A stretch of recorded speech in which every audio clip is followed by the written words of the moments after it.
So the city's proposing a 2% sales tax to go on the ballot coming up in November. Yes. And so how do you envision that is going to change things for businesses? Well, it's certainly going to change it for some of the business owners. We have over 3,000 business owners, and it's really going to only affect about 700 or 800 of the businesses. So a lot of people won't be affected by it. But they will be affected because they have to pay the tax when they go to buy something. And so what we're trying to do is just offer an alternative to always going after someone's property to make revenue for government. We just wanted to give the option there, the best option we could. We wanted to think about it so that it would be complete. The thought wouldn't be vague, it would be complete. And we could say, well, here's what we think it would look like.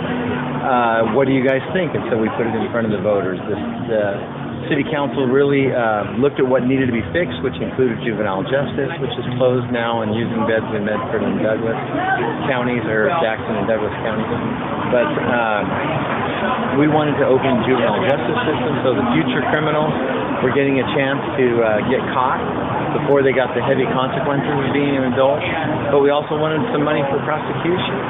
We also wanted money for the jail beds. We put on the utility fee. And so in order to do all those kind of things with the sales tax, we wanted to also get back some property tax. And so the 179 levy to both police and fire will no longer be collected.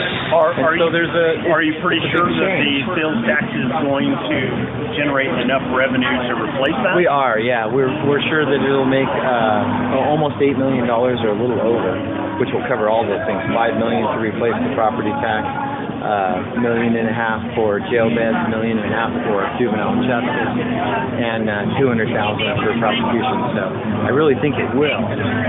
And we're going to have some cross-border shopping, but we're lucky geographically in Grand Pass. It's quite a distance to go somewhere else and buy something. We don't have a city that we're next to. And so it's really for the people to decide. We want to give them the best option, let them vote on it, and if it doesn't work, we'll look at the next thing. So some business owners have expressed possible negative effects to their business as a result of this. What's your angle on their complaints? Well, obviously, whoever you decide to tax is going to have issue with it because it changes their business model. They may be already operating on less than a 5% margin, and 2 or 3, 2%, which we were proposing, could make a big difference in their business. So we understand that, but it's also sales tax is the only way to generate the revenue compared with property tax. Anything else, you put it on the utility bill of a water sewer user in Grand Pass, would be $35 per bill per month to try and do the same amount of money. And so it only makes sense to at least present the best idea for sales tax. If it's the wrong idea, Grand Pass will say no. And I'm not sure if they're going to say yes or no. I'm kind of interested to find out, and I hope that it would not be something that would drive businesses out of Grand Pass. Obviously, we want them all to stay here, and we want the people that support those businesses to still support them. But these people are going to take a little bit of a hit. So what would you do if 6 months in, it was looking really bad. Places were closing up all over town, and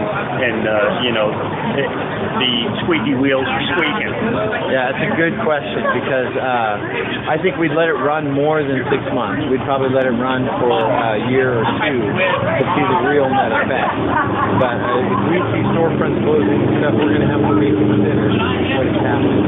What we see is that the entrepreneurs in America are extremely resilient, and especially in Grand Pass.